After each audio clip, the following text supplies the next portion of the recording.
Hey guys, welcome to my channel that is Get It Clear. दोस्तों, जैसे कि आपको पता है कि आजकल हम कंप्यूटर के सीपीयू के बारे में पढ़ रहे हैं और मैंने आपके साथ पिछले आपका जो सेशन था उसमें ये डिस्कस किया था कंट्रोल यूनिट के बारे में। दोस्तों, मैंने आपको कंट्रोल यूनिट को बहुत ही अच्छे तरीके से समझाया है। इसके रिगार्डिंग अगर आपका कोई भी क्वेश्चन आता है तो आप उसको ईजिली अटैम्प्ट कर लोगे अगर आपने मेरे ट्यूटोरियल को देखा होगा। ठीक है, तो दोस्तों आज हम पढ़ने वाले हैं आपका सीपीयू का नेक्स्ट कंपोनेंट जो है आपका मेमोरी यूनिट। ठीक है फ्रेंड्स, ये वाला कंपोनेंट भी आपका बहुत ज़्यादा इंपॉर्टेंट है क्योंकि आपको पता है कि मेमोरी से रिलेटेड आपके पेपर में क्वेश्चन बनता ही बनता है। तो इस चीज़ को आप ज़रूर ध्यान से देखेंगे और मेरे साथ इस चीज़ को क्लियर करने की कोशिश करेंगे। ठीक है, तो फ्रेंड्स सबसे पहले हम पढ़ते हैं मेमोरी यूनिट। मेमोरी यूनिट होता क्या है? फ्रेंड्स, आप मेमोरी वर्ड से समझते क्या हो?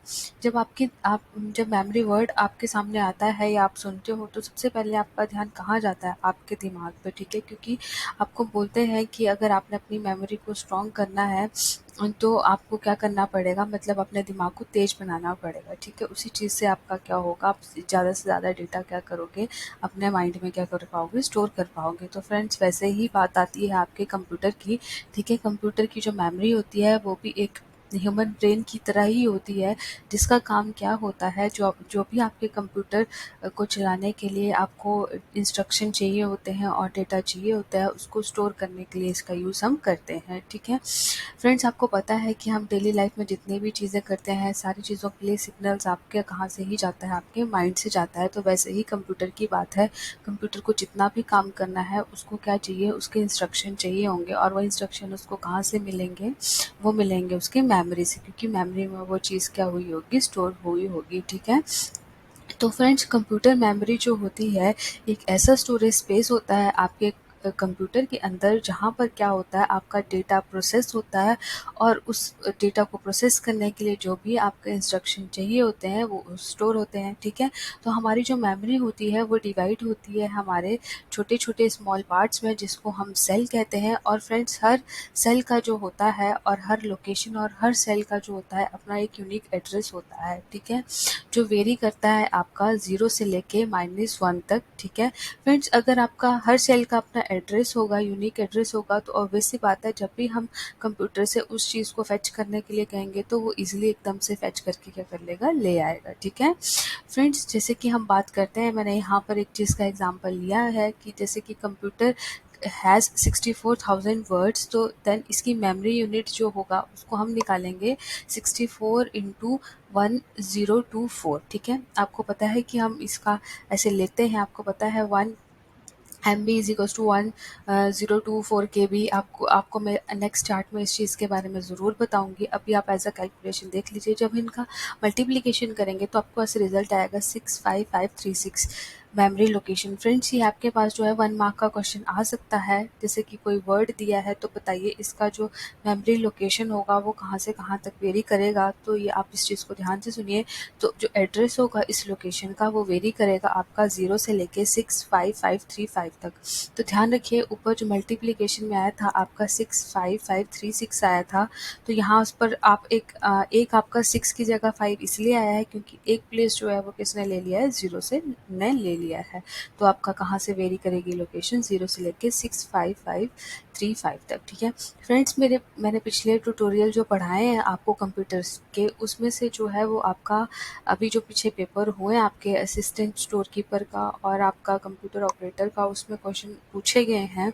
तो अब वो सच में ही मैं आपको क्वेश्चन को शेयर करूंगी जब मैं इसका आपके लिए एक क्वेश्चन एंड आंसर्स का एक सेशन लेके आऊँगी, तो उसमें मैं ज़रूर आपको बताऊँगी कि मैंने ये वाला क्वेश्चन अपने ट्यूटोरियल में डिस्कस किया था और देखो ये पेपर में भी आया है। ठीक है, तो फ्रेंड्स अब सबसे पहले देख लेते हैं जो मेमोरी जो होती है उसके प्राइमरीली 3 टाइप्स होते हैं। ठीक है, अगर हम बात करें तो सबसे पहले होती है cache memory, primary memory slash main memory भी इसको बोलते हैं, और तीसरी बात करते हैं हम सेकेंडरी मेमोरी की।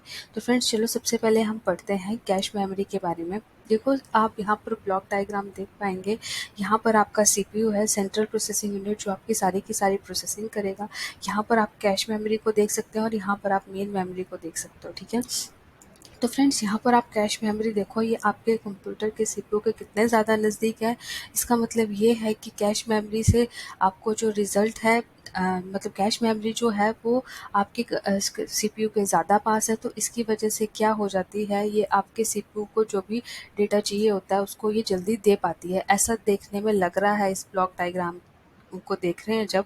बट चलो मैं आपको इसका सच में ऊपर बताती हूँ कि इसका क्या मेंशन किया गया है। देखो, जो आपकी कैश मेमोरी होती है उसकी स्पीड जो होती है वो बहुत ही ज़्यादा हाई होती है, और आपको पता है कि एक तरह की सेमीकंडक्टर मेमोरी ही होती है, ठीक है, जो आपकी सीपीयू की स्पीड को क्या करती है, बढ़ाती है, ठीक है।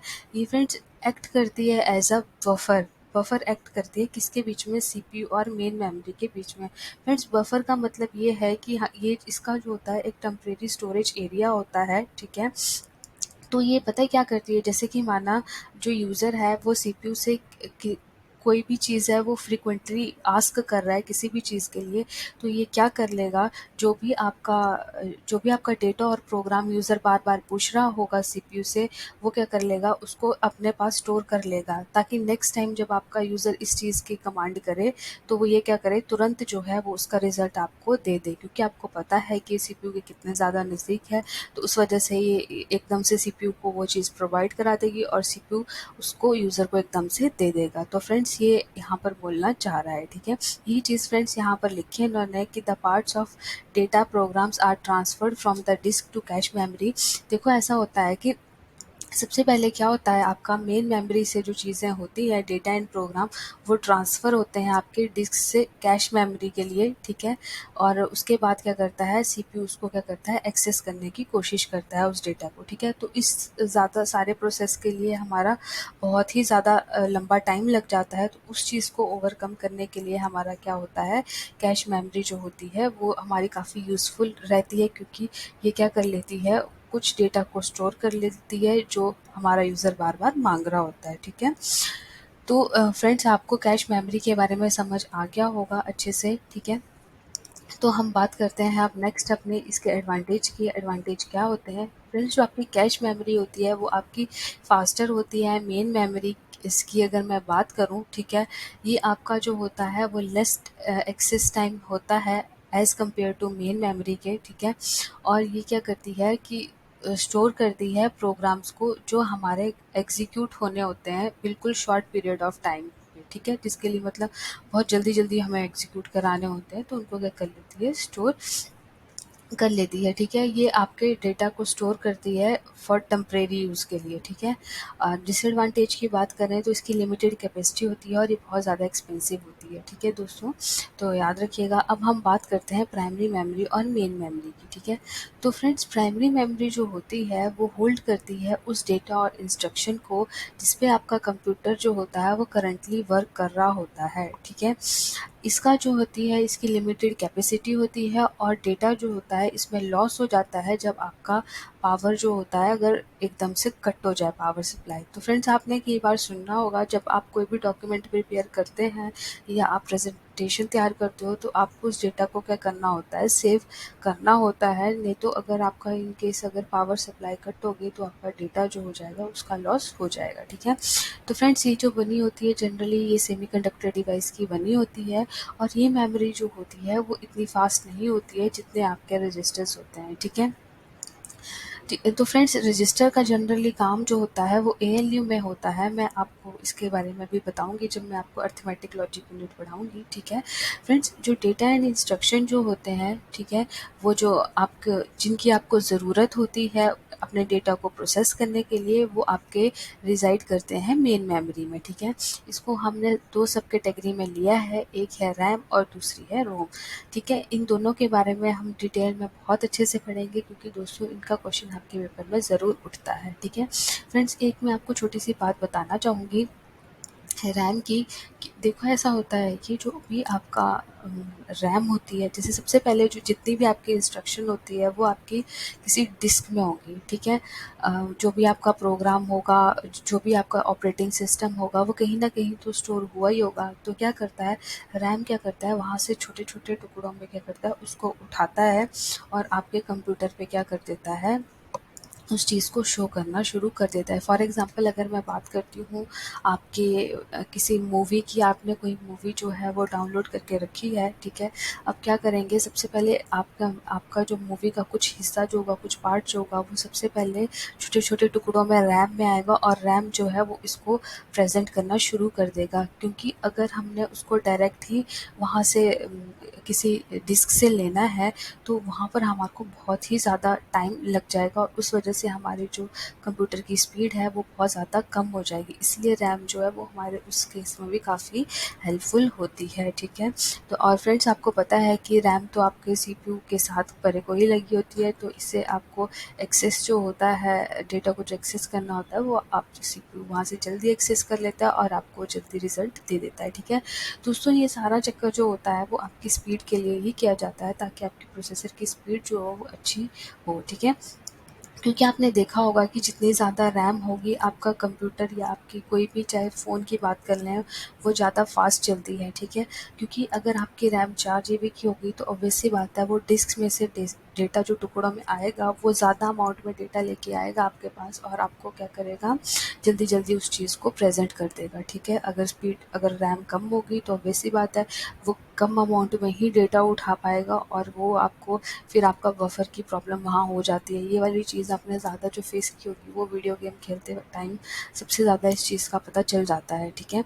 अब हम बात करते हैं करैक्टरिस्टिक्स ऑफ मेन मेमोरी की, कि इसके क्या करैक्टरिस्टिक्स हैं। नंबर 1, ये फ्रेंड्स आपकी सेमीकंडक्टर मेमोरी होती है। याद रखना कि अगर आपको ये वाला क्वेश्चन आता है कि कौन-सी मेमोरी होती है, एक तो मैग्नेटिक होती है, सेमीकंडक्टर होती है, 2-4 ऑप्शन और भी डाल देंगे, तो आपने वहाँ पर आंसर करना है कि सेमीकंडक्टर मेमोरीज़ होती है, ठीक है?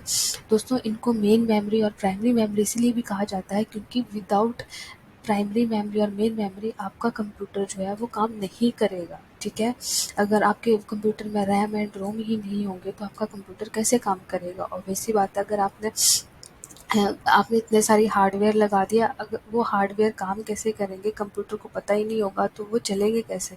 तो इन मेमोरीज़ में आपकी सारी चीज़ें वही होती हैं, वही आपका डेटा होता है जो आपके कंप्यूटर को चलाने के लिए बहुत ही ज़्यादा इम्पोर्टेंट होता है, ठीक है? ये वाली मेमोरी जो होती है वो यूजुअली वोलेटाइल मेमोरी होती है, मतलब ये एकदम से चेंजेबल होती है, अनप्रेडिक्टेबल चेंज हो जाता है इसमें। जैसे कि आपको पता ही होगा कि वोलेटाइल मेमोरी एक चेंजेबल मेमोरी होती है। जब आप काम कर रहे होते हैं दोस्तों, तो अगर इन केस अगर आपका पावर जो होता है वो स्विच ऑफ हो जाए तो आपका डेटा जो होता है वो एक तरह से मतलब क्या हो जाता है, वैनिश हो जाता है, ठीक है? और फ्रेंड्स, ऐसा होता है कि अगर आपने इसमें कुछ डेटा लिखा है ना, तो आप उस डेटा को इरेज़ भी कर सकते हो, ठीक है? ऐसा नहीं कि एक बार डेटा लिख दिया तो वो परमानेंट वैसे ही हो गया, ठीक है? तो इसलिए इस मेमोरी को आप कौन-सी मेमोरी बोल सकते हैं, रीड एंड राइट मेमोरी भी आप रैम को बोल सकते हैं। यहाँ पर मैं रैम का थोड़ा-सा आपको पोर्शन बता रही हूँ, ठीक है? जो मैंने रीड एंड राइट वाला बोला वो रैम का पोर्शन है थोड़ा-सा, ठीक है? It is working memory of the computer. Friends, मैंने आपको पहले ही बता दिया कि इट इज़ वर्किंग मेमोरी, ये आपकी वर्किंग मेमोरी होती है कंप्यूटर की। क्योंकि आपका जो ऑपरेटिंग सिस्टम होता है वो कहीं न कहीं इंस्टॉल होता है, इंस्टॉल होने के बाद वो रैम में आता है और रैम के बाद जो होता है वो अपनी प्रोसेसिंग शुरू करके आपको चीज़ें दिखाना शुरू कर देता है। ये आपकी मेमोरी जो होती है वो फास्टर होती है सेकेंडरी मेमोरी से, ठीक है? और अगर सेकेंडरी मेमोरीज़ में आपको नेक्स्ट स्लाइड में पढ़ाऊँगी, तो वहाँ से आपको क्लियर हो जाएगा, ठीक है? जो कंप्यूटर होता है, मैंने बताया कि आपको प्राइमरी मेमोरी के बिना काम नहीं करता है, इसलिए ये वाली मेमोरीज़ आपके कंप्यूटर में होना बहुत ही ज़्यादा ज़रूरी है, ठीक है दोस्तों? अब हम बात करते हैं सेकेंडरी मेमोरी की। दोस्तों, यहाँ पर मैंने इमेज में बता के रखा है कि आपकी सेकेंडरी मेमोरी कौन-कौन सी होती है। जैसे आपका एसडी कार्ड होता है, एचडीडी मतलब जो हार्ड डिस्क ड्राइव होती है, पेन ड्राइव होता है, सीडी होती है, ये सारे के सारे पार्ट जो हैं वो आपके सेकेंडरी मेमोरी के अंदर आते हैं। देखो दोस्तों, एक चीज़ मैं आपको बता दूँ कि जैसे कि अगर आपके कंप्यूटर में अगर पेन ड्राइव नहीं लगा होगा, तो क्या बोलते हैं, आपका कंप्यूटर काम करेगा कि नहीं करेगा? ऑब्वियस सी बात है, ये आपका कंप्यूटर जो है वो ज़रूर काम करेगा, क्योंकि कंप्यूटर को चलाने के लिए जितने भी इंस्ट्रक्शन होंगे वो आपके कहाँ पर होंगे? जो भी वर्किंग मेमोरी होती है कंप्यूटर की असली में, वो कौन सी है आपकी, वो मेन मेमोरी और प्राइमरी मेमोरी है, ठीक है? इसीलिए उसको ऐसा नाम दिया गया है। अब हम बात करते हैं कि ये आपकी मेमोरी जो होती है इसको एक्सटर्नल मेमोरी और नॉन वोलेटाइल मेमोरी बोलते हैं। मतलब ये क्या होता है, इसमें फ्रिक्वेंटली जो है वो डेटा चेंज नहीं होता है, ठीक है। बट ये जो होती है वो आपकी स्लोअर होती है मेन मेमोरी से, ठीक है। ये आपके किस लिए यूज़ होती है, डेटा और इन्फॉर्मेशन को स्टोर करने के लिए परमानेंटली, ठीक है। ऐसे नहीं कि अगर आपने पेन ड्राइव में डेटा डाला है और कल को आप वही पेन ड्राइव लगाएंगे तो उसमें ऐसा लगेगा कि नहीं डेटा चेंज हो गया, आपको वही डेटा मिलता है ना, इसलिए तब बोलते हैं कि ये जो होती है वो नॉन वोलेटाइल मेमोरी होती है और इसमें डेटा और इन्फॉर्मेशन परमानेंटली स्टोर हो जाते हैं, ठीक है। जो सीपीयू होता है वो डायरेक्टली एक्सेस नहीं करता है इस मेमोरी को, ठीक है। तभी आप देख सकते हैं कि भी आपके पेन ड्राइव में से कभी-कभी चीज़ें लोड होने के लिए टाइम लग जाता है, ठीक है। तो इस चीज़ का आप ध्यान रखना, और जो कंटेंट होता है सेकेंडरी मेमोरी का वो पहले ट्रांसफ़र होगा मेन मेमोरी में एंड देन सीपीयू क्या करेगा, उसको एक्सेस करेगा। दोस्तों मैंने आपको बताया था कि जो आपकी मेन मेमोरी होती है वो वर्किंग मेमोरी होती है आपके कंप्यूटर की, तो वही हिसाब यहाँ पर आ गया है कि जो भी आपकी सेकेंडरी मेमोरी का कंटेंट होगा वो पहले मेन मेमोरी में जाएगा और फिर मेन मेमोरी में से क्या करेगा, सीपीयू उसको क्या करेगा, एक्सेस करेगा। तभी जो है फ्रेंड्स आपका जो है ये वाली इस वाली मेमोरी की जो स्पीड होती है वो बहुत स्लो होती है as compare to main memory, ठीक है। तो फ्रेंड्स यहाँ पर मैंने एग्जाम्पल में लगा के रखे हैं डिस्क, कॉम्पैक्ट डिस्क, रोम और डीवीडी, ठीक है दोस्तों। अब हम इसके कुछ करैक्टरिस्टिक्स के बारे में भी पढ़ लेते हैं।